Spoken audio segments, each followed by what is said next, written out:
Question number first, ठोस का द्रव में परिवर्तन क्या कहलाता है, या इसे क्या कहेंगे? जब ठोस वस्तु हो और वो द्रव में कन्वर्ट हो जाए, परिवर्तित हो जाए, तो इसको पिघलना कहते हैं। ठीक है, इसको समझें। जब कोई ठोस पदार्थ गर्म होकर द्रव में बदलता है तो इस प्रक्रिया को पिघलना या मेल्टिंग कहते हैं। ठीक है, तो चलिए आज पुनः टॉप 6 क्वेश्चनों को हम देखेंगे। लास्ट में एक क्वेश्चन आपके लिए रहेगा, तो आप ध्यान से इन क्वेश्चनों को देखें और समझें। दूसरा क्वेश्चन देखते हैं। 225 डिग्री सेंटीग्रेड पर जल की भौतिक अवस्था क्या होगी? आपको बता दें कि 100 डिग्री सेंटीग्रेड यानी 100 सेल्सियस पर पानी उबलने लगता है। ठीक है, अब 225 डिग्री सेंटीग्रेड पर पानी तो और ज़्यादा वाष्प में कन्वर्ट हो जाएगा यानी उड़ जाएगा, तो इसको गैसीय अवस्था कहते हैं। ठीक ना, ये करेक्ट आंसर इसका ये होगा। जैसे ही तापमान बढ़ता जाता है, जैसे होगा 100 हो गया, 101 हो गया, 102 हो गया, 103 हो गया, तो ये वाष्प की कंडीशन आती है। ऐसे जब वाष्प, इसको वाष्प कंडीशन का मतलब है कि ये गैसीय रूप में कन्वर्ट हो जाता है। और जैसे ही तापमान गिरता है, जैसे अभी का टेम्परेचर अगर देखें तो 44-45 डिग्री सेंटीग्रेड, मतलब बहुत ज़्यादा गर्मी, बहुत तापमान हीटिंग पॉइंट में है। ऐसे ही जब तापमान गिरता है, नीचे की ओर गिरता है, तो ये मेल्टिंग कहलाता है। मेल्टिंग मतलब जमना, यानी पानी वगैरह जो जमता है वो कब, जब तापमान नीचे की ओर होता है। ठीक ना, तो यहाँ पे समझें, जल यानी पानी 100 डिग्री सेंटीग्रेड पर उबल कर वाष्प बन जाता है, इसलिए 225 डिग्री सेंटीग्रेड के उच्च तापमान पर यह गैसीय अवस्था में ही रहेगा। ठीक है ना। ठीक है, ऐसे 0 डिग्री सेंटीग्रेड पर पानी बर्फ बन जाता है। जैसे 100 डिग्री सेंटीग्रेड पर उबलने लगता है, तो जैसे ही पानी 0 डिग्री सेंटीग्रेड यानी तापमान अगर गिर जाए और 0 डिग्री सेंटीग्रेड हो तो बर्फ में कन्वर्ट हो जाता है। इस चीज़ को भी आप याद रखिएगा। ठीक है, अगला क्वेश्चन, सोडियम की संयोजकता कितनी होती है? तो पहली बात तो आप ये जान लें कि सोडियम का सिंबल क्या होता है। सिंबल भी बहुत इंपॉर्टेंट, Na को सोडियम बोलते हैं। ठीक ना, इसका क्रमांक होता है 11। ठीक है, यहाँ पे Na इसका क्रमांक होता है 11 और इसका परमाणु भार जो होता है वो 23 होता है। ठीक है ना। अब जब ये क्रमांक 11 होता है तो इसका इलेक्ट्रॉनिक कॉन्फ़िगरेशन यानी इलेक्ट्रॉनिक विन्यास होता है 2, 8, 8, 2, 10 और 11। मतलब पहले कक्षक में हमेशा 2 इलेक्ट्रॉन भरेंगे, दूसरे पे 8 और तीसरे पे जो लास्ट में बचेगा, ठीक है, 8, 2, 10 और 11। और ये जो बाह्यतम कोष में इलेक्ट्रॉन बचता है यही इसकी संयोजकता कहलाती है। तो कितनी हो जाएगी संयोजकता? 1 हो जाएगी। ठीक ना। ऐसे ही और कहा जाए कि एग्जाम्पल ले सकते हो, जैसे कार्बन क्रमांक होता है 6। ठीक ना। अब 6 को पहले 2 इलेक्ट्रॉन भरना है तो बचे कितने? 4। कितने बचे? 4। तो इसके बाह्यतम कोष में कितने इलेक्ट्रॉन? 4। तो इसकी संयोजकता कितनी हो जाएगी? 4 हो जाएगी।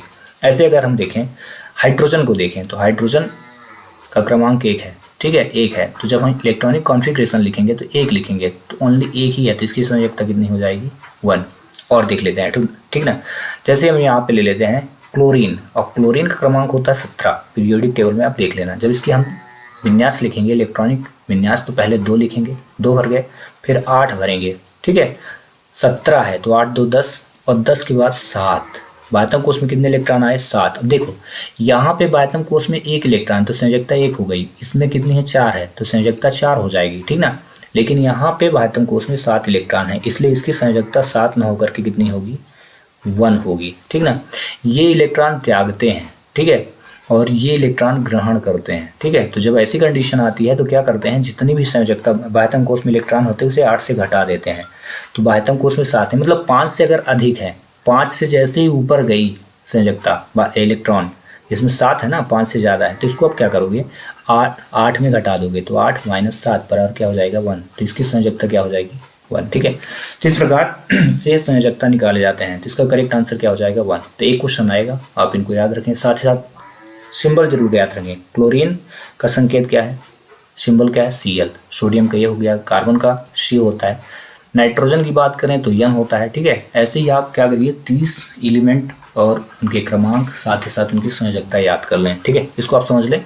सोडियम Na से रिप्रेजेंट करते हैं, दर्शाते हैं, इसका क्रमांक 11 है, इसका इलेक्ट्रॉनिक विन्यास 2, 8 और 1 होता है। बाह्यतम कोष में 1 इलेक्ट्रॉन है, अष्टक पूरा करने के लिए बाहरी कोष में 1 इलेक्ट्रॉन आसानी से त्याग देता है, ये त्यागता है, इसलिए इसकी संयोजकता क्या होगी? 1।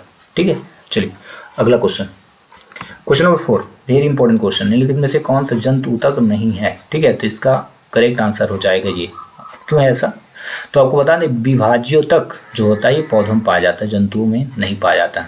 पौधों में पाए जाने वाला पादप ऊतक है। ठीक है, जो उनकी वृद्धि के लिए जिम्मेदार होता है। बाकी तीनों ऊतक जो है वो जंतुगत ऊतक हैं, एपिथेलियस, संयोजी और तंत्रिका, ठीक ना।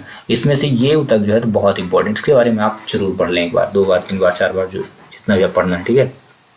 चलिए अगला क्वेश्चन, वेग समय ग्राफ का क्षेत्रफल क्या दर्शाता है? तो आपको बता दें इसका करेक्ट आंसर विस्थापन होगा। क्यों? क्योंकि वेग और समय मिलकर के जो कुल क्षेत्र बनाते हैं वो वस्तु द्वारा तय किए गए विस्थापन के क्या होता है, बराबर होता है। इसलिए इसका करेक्ट आंसर क्या हो जाएगा, विस्थापन। और इस लेक्चर का जो लास्ट क्वेश्चन है वो इस प्रकार है, ध्वनि का तारत्व निर्भर करता है, ठीक है। ध्वनि का तारत्व निर्भर करता है तो किस पे निर्भर करता है? आवर्तकाल, आवृत्ति, आयाम और तरंग है। तो इसका करेक्ट आंसर हो जाएगा आवृत्ति पर, यानी आवृत्ति पर। तो ध्वनि का तारत्व जो यह तय करता है कि आवाज पतली होगी या मोटी, या पूरी तरह उसकी आवृत्ति पर निर्भर करता है। उच्च आवृत्ति वाली ध्वनि का तारत्व अधिक होता है। और इस प्रकार टॉप 6 क्वेश्चन इस लेक्चर में हुआ कंप्लीट। और आपके लिए एक क्वेश्चन मैं देने वाला हूँ इन्हीं टॉप 6 क्वेश्चनों में से, ठीक ना। तो आपको जो क्वेश्चन, क्योंकि मैं टॉप 6 क्वेश्चन पढ़ाया हूँ, उनमें से एक क्वेश्चन मैं आपसे पूछता हूँ कि विभाज्योतक ऊतक किस में पाया जाता है? ऑप्शन मैं आपको दूंगा, जंतु में या पौधों में, जंतु में या पौधों में, ठीक है। चलिए मिलते हैं नेक्स्ट वीडियो में। उससे पहले आपको बता दें, उदय सिंह या गौरव सिंह करके जो भी बच्चे कमेंट्स कर रहे हैं उनके सभी आंसर सही रहते हैं। मैथ में एक क्वेश्चन मैंने दिया था, ये इसका आंसर मैं आपको बता देता हूँ। ये ट्रायंगल था और ये इस प्रकार का ट्रायंगल था। इसमें मैंने पूछा था कि ये क्या है, सर्वांगसम है या समरूप है। मैंने 2 ऑप्शन दिया था, सर्वांगसम है या समरूप। तो आपको बता दें, सर्वांगसम मतलब सभी अंग बराबर होने चाहिए। अब ये देखो, ये ट्रायंगल जो है समकोण त्रिभुज है और ये जो है ना ये समबाहु त्रिभुज है। अलग अलग ट्रायंगल है, मतलब एक दूसरे के जैसे नहीं दिख रहे हैं। समरूप तब होता है जब इनके चेहरे एक जैसे दिखें, तो समरूप नहीं होगा, ठीक है। और अगर 2 ऑप्शन है, अब इसमें से पूछा है सर्वांगसम है कि नहीं, तो सर्वांगसम भी नहीं होगा। तो मैंने पूछा था कि ये दोनों समरूप हैं कि नहीं, तो आपको आंसर देना था समरूप नहीं है। बाकी उन्होंने जो आंसर दिए बिल्कुल सही है। फिर से हम जो भी क्वेश्चन दिए हैं उनके आंसर आप कमेंट्स करें, हम आपको उसका सही से सही जवाब बताएंगे, साथ ही साथ एक्सप्लेन करेंगे। मिलते हैं नेक्स्ट वीडियो में। Thanks for watching.